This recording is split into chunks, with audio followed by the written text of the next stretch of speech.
Welcome to this video resource for World Youth Skills Day 2021, in which we are celebrating the resilience, creativity of young people throughout the course of the pandemic. Today is an opportunity to reflect on just how well young people have been withstanding the pressures of the past year, and to consider the skills which will be most important in helping them to thrive in a post-pandemic era. So this morning we are talking to Charlotte about youth skills and employment in a post-pandemic world. Charlotte works for EFOS, a collective of social entrepreneurs helping to support young people in today's world. And so Charlotte, I was wondering if you could start with telling us a bit more about the kind of work that you do. Sure. So I joined Ethos at the end of January through the Kickstart scheme because I was on universal credits. After I graduated, I was just really struggling to find a job. And then I joined originally as a member of the people product team, which is basically kind of all things related to people in Ethos. So like various different processes and recruitment and what we call value exchange, which is basically a process where we talk about what each party is going to get out of the relationship, so the employee and Ethos. Then we do value recognitions every month, which involves kind of looking back on that and seeing what we've managed to achieve. So all of that kind of thing, and then streamlining those kinds of processes. And then as my placement went on, I became more involved in the Young Leaders Project, which is all about trying to help young people access sustainable employment, like myself.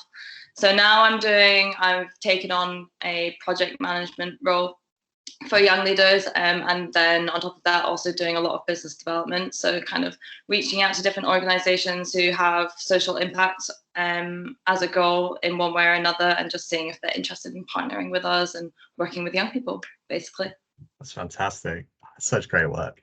And you were saying before about, it's important to make sure that like all young people are kind of represented and given opportunities rather than people who already have a few resources.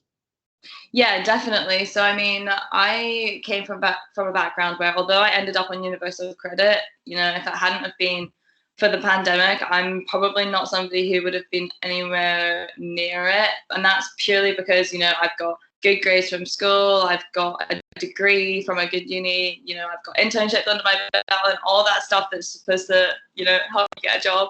But the Kickstart scheme really isn't targeted, I don't think, at people who come from a background of privilege like I did, So our overall goal with young leaders is like, okay, now we've got these 30 young people, most of which are from backgrounds relatively similar to mine, who have degrees. And now we really want to scale the project using the skills that we have at the moment so that we can access those people who are further away from the labour market, that aren't, from privileged backgrounds, that actually really do need the help. So that's the goal. Hopefully we're going to get there soon. That's the ethos of Ethos. It is the ethos of Ethos, yeah. So that's great. So you're young people helping other young people develop their own skills and get their own careers off the ground.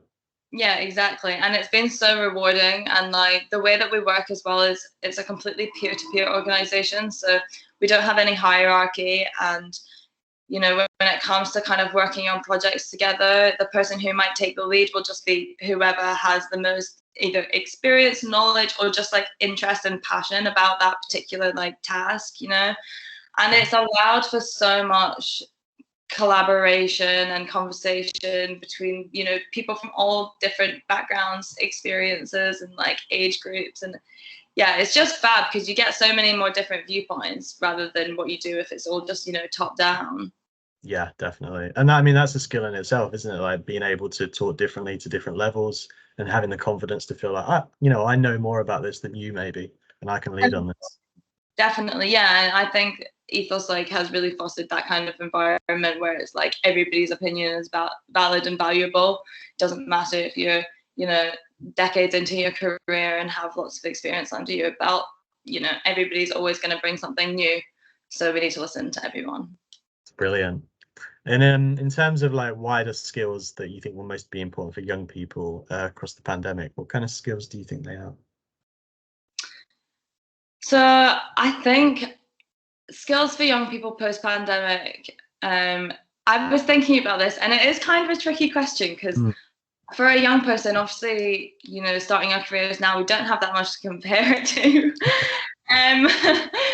But having said that, I do think that the most important, I don't know if you could call them skills, I guess they're soft skills, but it would include, like just knowing your value, knowing that you are valuable, having an understanding of yourself and like what makes you tick, what makes you, excited and want to like get out of bed in the morning, like what really gets you going. Because I think that's really a good place to start from when you want to decide what you want to do. And I don't think we're encouraged to kind of think about work in a way that starts with ourselves enough.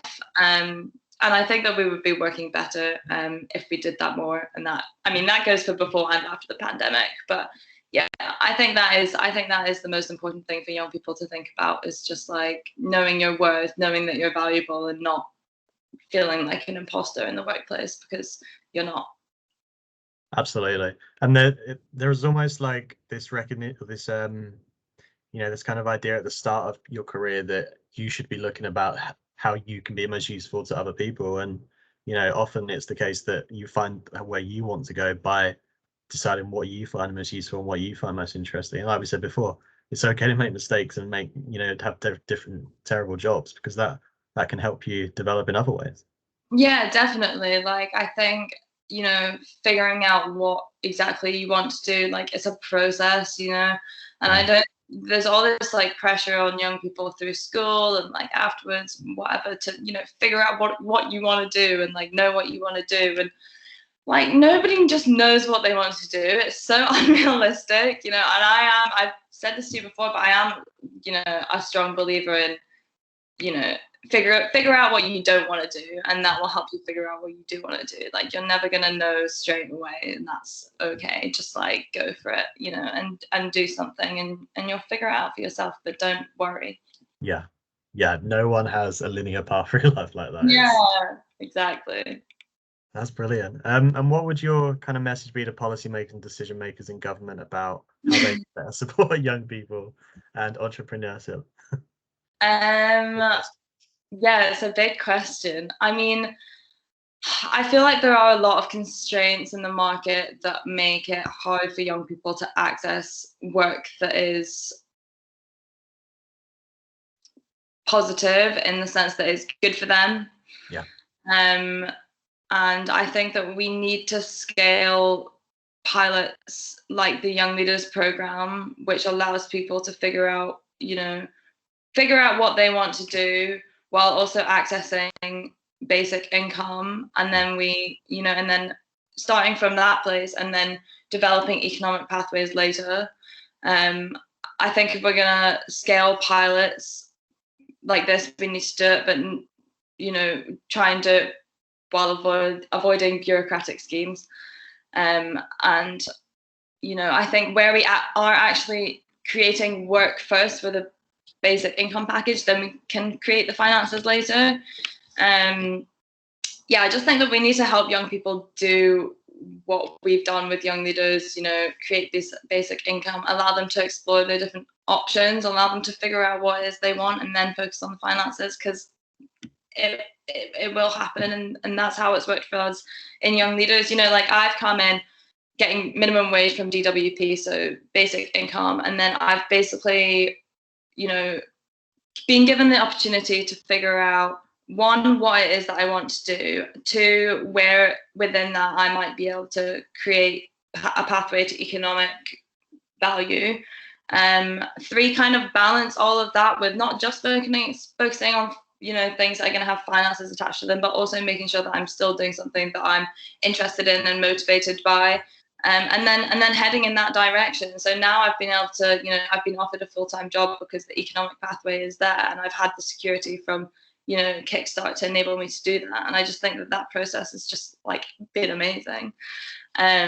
This is a long answer, but I would also say I'm an academic. that policymakers just need to be a bit more open-minded. Like if they're gonna create employability support schemes like Kickstart, then there needs to be an understanding that not every organization is the same. We're never all going to work in the same way. And I just think that there needs to be more leeway for difference, and that should also just be encouraged. Like, we should be looking to organizations both within the UK and internationally to see what other people are doing and what they're doing differently, and to not be afraid to learn from people who you might not have expected to learn from, like young people. Well, it's come up in other chats, the idea that like government policy schemes like Kickstart and stuff as well, they almost seem like young people are one thing and they all have the same issues or all have the same challenges, and it's just not the case. Like you said, some people have more resources, some people have less, and not all organizations are the same and not all people are the same, I guess, either. Exactly. And I just think it's something that we should be embracing and, like, working hard to not just accommodate but encourage, because difference is so valuable. Like, diversity is so valuable. We need it. It's just like amazing, Absolutely. Well, my last question was going to be about your career hopes, but it seems like you're pretty well sorted for ethos now, looking at supporting other young people. Yeah, I mean, that's the dream. That's what I hope to continue to do. I definitely, ethos has made me really, really realize that I do want to do something that's socially valuable. I want to continue to help people, and at least for the foreseeable future, I would like that to be within, helping young people access employment that's meaningful and sustainable, regardless of what that looks like for them. That's great. Well, brilliant. Thanks, Charlotte, and thanks for talking to me this morning. Thank you so much. No problem. Bye.